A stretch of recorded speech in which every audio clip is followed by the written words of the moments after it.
ये सारे वेरिएबल्स हैं और फिर कुछ हमारे पास डेटा टाइप्स भी हैं। ये डेटा टाइप्स भी देख लिए हमने। फिर हमारे पास कुछ ऑपरेटर्स भी हैं, जैसे कि ये ऑपरेटर देखा हमने, असाइनमेंट। असाइनमेंट के अलावा भी बहुत सारे ऑपरेटर हैं। जैसे मिसाल के तौर पे मैं यहाँ पे लिखता हूँ console.writeLine और इसके अंदर लिख देता हूँ 5 और आगे लिखता हूँ ग्रेटर देन और फिर लिख देता हूँ 5। तो अब क्या होगा? तो अब होगा ये बेसिकली कि ये जो ऑपरेटर है ये कहलाता है greater then. Greater than operator basically इसको दो इनपुट जाते हैं, एक वो जो इसके लेफ्ट पर है और एक वो जो इसके राइट पर है, और ये रिटर्न करता है बूलियन डेटा टाइप, यानी कि ट्रू या फॉल्स। तो अगर ये दोनों बराबर होंगे तो ये फॉल्स रिटर्न करेगा, अगर ये बड़ा होगा तो फॉल्स रिटर्न करेगा।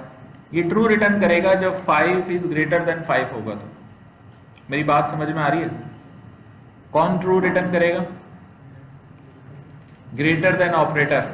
तो ये लाइन नंबर 28 क्या प्रिंट करेगी? फॉल्स प्रिंट करेगी, क्योंकि 5 ग्रेटर देन 5 नहीं है। सही है ना? ठीक है। अच्छा, अगर मैं यहां पर 5 इज लेस देन 5 कर दूं तो क्या प्रिंट होगा? ये फॉल्स प्रिंट होगा। और अगर मैं यहाँ पे 5 इक्वल्स टू 5 प्रिंट कर दूं तो ट्रू प्रिंट हो जाएगा, क्योंकि अब वाकई 5 की इक्वल है। समझ में आ रही मेरी बात? अच्छा, फिर और भी कुछ ऑपरेटर्स हैं, जैसे कि मिसाल के तौर पे अगर मैं यहाँ पे लिख दूं नॉट इक्वल टू, इसको बोलता है नॉट इक्वल टू। तो क्या 5 के इक्वल नहीं है? तो इसका मतलब ये फॉल्स स्टेटमेंट है।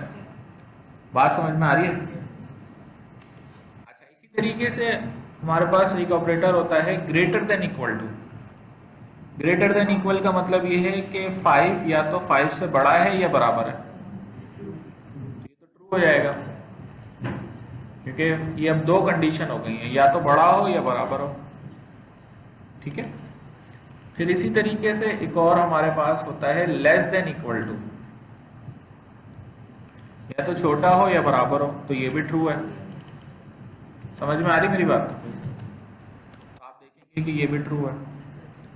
ये बहुत सारे ऑपरेटर्स हैं जिनकी मदद से हम दो वेरिएबल्स को कंपेयर करवा सकते हैं। नॉर्मली कांस्टेंट्स को कंपेयर नहीं करवाया जाता, यानी यहाँ पे इस तरह लिखा हुआ होता है जैसे कि x और यहाँ लिखा होता है y, और x और y दो डिफरेंट वेरिएबल्स होते हैं। या जैसे यहाँ पर लिख दिया हो जनाब किसी ने i और i को कंपेयर करवा रहा हो कोई d से, तो अब ये कंपैरिजन करके आपको बताएगा कि i d से बड़ा है या छोटा है, और डिपेंडिंग ऑन के i और d की क्या वैल्यू है वो आपको बता देगा। जैसे ज़ाहिर है यहाँ पे d की वैल्यू बड़ी है तो ये मना कर देगा कि भाई i d से बड़ा नहीं है, i तो d से छोटा है।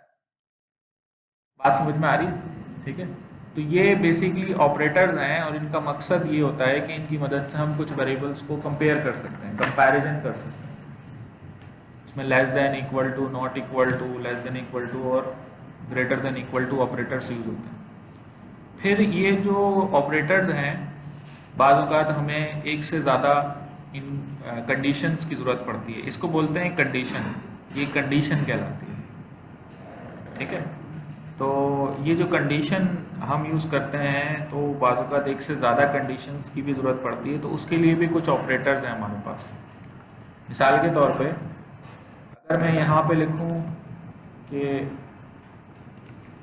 अच्छा, ये जो मैं यूज़ कर रहा हूँ ना ये कहलाते हैं कमेंट्स। ये कमेंट्स कहलाते हैं। जब दो लाइनें लगा के आगे कुछ मैं लिख देता हूँ ना तो ये कोड फिर चलता नहीं है। ठीक है, ये कंपाइल नहीं होता है। तो कोई बात समझाने के लिए, कोई कमेंट लिखने के लिए यूज़ किए जाते हैं। तो अब जैसे मिसाल के तौर पे मैंने लिखा 5 इज़ लेस देन 5, तो यहाँ पर मैं 5 के बजाय बल्कि हम एक छोटा सा प्रोग्राम बना लेते हैं।